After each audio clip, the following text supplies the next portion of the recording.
안녕하십니까, IT요정 곰띠입니다. 오늘 제가 여러분들에게 소개해드릴 물건은 바로 짠! 아이폰 SE입니다.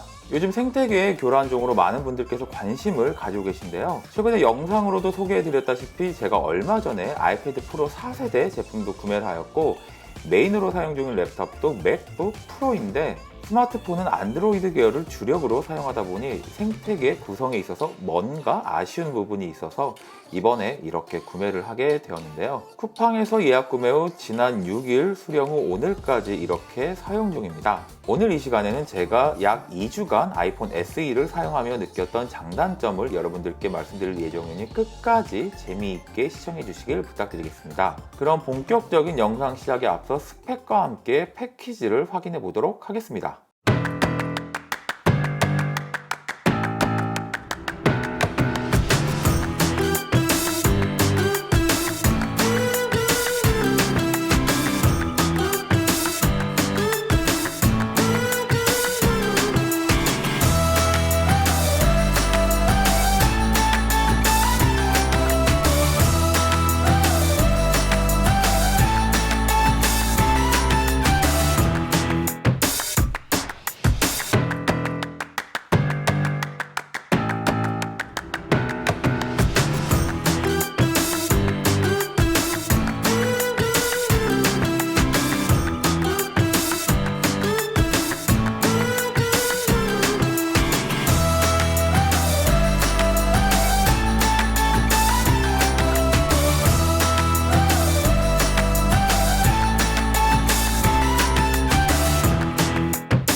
앞서 스펙에서도 보여드렸다시피 이번 아이폰 SE2는 A13 바이오닉 프로세서를 탑재하고 있는데요. 스마트폰에 사용된 프로세서 중 최상의 성능을 가진 녀석을 품은 스마트폰이다 보니 아이폰 SE2는 퀄컴 계열 또는 삼성 엑시노스를 채용한 안드로이드 플래그십 스마트폰의 성능을 훌쩍 뛰어넘고 있는데요. 제가 현재 사용 중인 노트 10 그리고 지난 2월에 리뷰를 진행했었던 갤럭시 Z 플립의 벤치마크 스코어를 크게 뛰어넘고 있는데요. 킥벤치5 벤치마크 스코어를 통해 비교를 해보면 노트 10과 갤럭시 Z 플립이 싱글 코어 스코어의 경우 노트 10은 400점대 그리고 갤럭시 Z 플립은 700점대 스코어를 보여주는 반면에 아이폰 SE2는 무려 1329점을 기록하여 노트 10보다는 3배 그리고 갤럭시 Z 플립보다는 2배 높은 스코어를 기록하였고요. 멀티 스코어의 경우에는 노트 10과 Z 플립이 2100점에서 2200점대를 기록한 반면에 아이폰 SE2의 경우에는 2600점대를 기록하여 이 부분에서도 두 안드로이드 플래그십을 크게 상회하는 스코어를 보여주었습니다. 제가 현재 아이폰 11 계열 제품은 가지고 있지 않아서 직접 비교는 어렵지만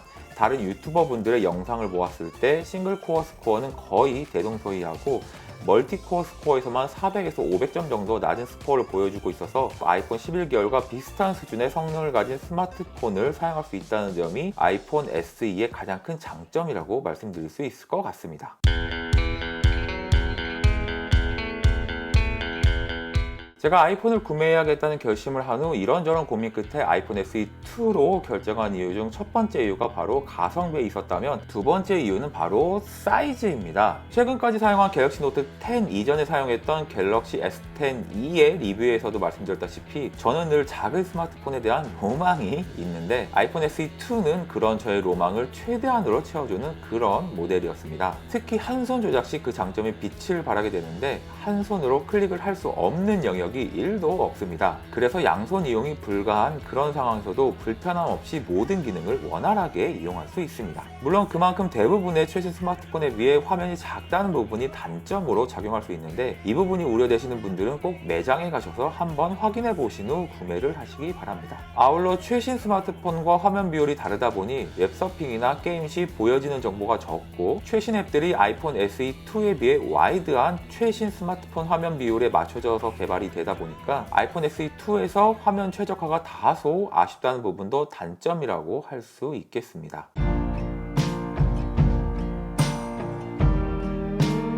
멀티 카메라가 일반화된 요즘 스마트폰 시장에서 전면과 후면에 카메라가 한 개씩만 자리하고 있는 아이폰 SE의 아쉬움을 가지시는 분들도 많으실 듯 한데요. 물론 저도 사실 아쉽긴 합니다. 망원은 없더라도 사실 초광각 카메라 하나만 더 있었더라면 정말 아쉬움이 1도 없었을 텐데요. 단일 카메라이기 때문에 확실히 아쉬운 부분입니다. 그리고 나이트 모드가 없다는 점과 후면 카메라가 하나뿐이다 보니 인물 모드 촬영 시 사람이 인식될 때만 가능하다는 점 역시 무척이나 아쉬운 부분이고요. 하지만 후면 카메라의 성능은 이런 아쉬움을 어느 정도 해소해 줄 만큼 우수한 퀄리티의 사진과 영상을 촬영해 줍니다. A13 바이오닉 프로세서의 도움으로 HDR 성능이 아주 우수하고요. 전면 카메라는 7메가픽셀의 f2.2 스펙을 가지고 있고, 동영상의 경우 1080p 30프레임까지 촬영이 가능한데, 확실히 최신 스마트폰에 비해 떨어지는 스펙을 가지고 있고, 광량이 부족한 실내 촬영 시 디테일이 저하되고 노이즈가 급격하게 늘어나는 게 눈에 띄는데요. 상당히 아쉬운 부분이었습니다.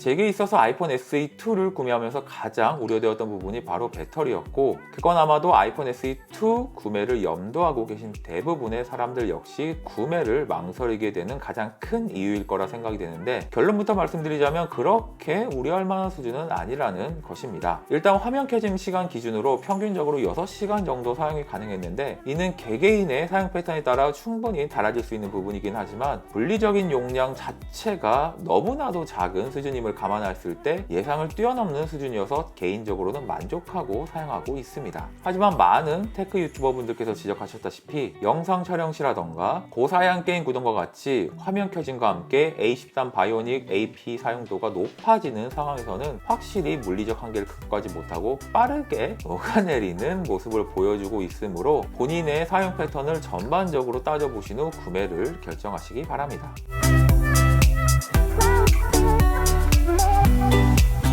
지금까지 약 2주간의 아이폰 SE2 사용 후기를 들려드렸는데 어떻게 보셨나요? 닉네임인 생태계 교란종에 걸맞는 탁월한 성능과 플래그십 모델들이 가지고 있는 다양한 특징적 기능들, 예를 들어 IP67 등급의 방수 성능이라던가 무선 충전 기능이라던가 와이파이 6 등을 달고 나왔으면서도 가격은 64기가 기준 55만원인 높은 가성비를 가지고 있지만 작은 화면, 작은 배터리 용량, 좋은 퍼포먼스를 보여주지만 초광각의 부재가 아쉬운 카메라 등 아쉬운 점도 분명히 있으므로 이러한 점을 잘 따져보시고 구매를 판단하시기 바랍니다. 그럼 오늘 준비한 영상은 여기까지고요.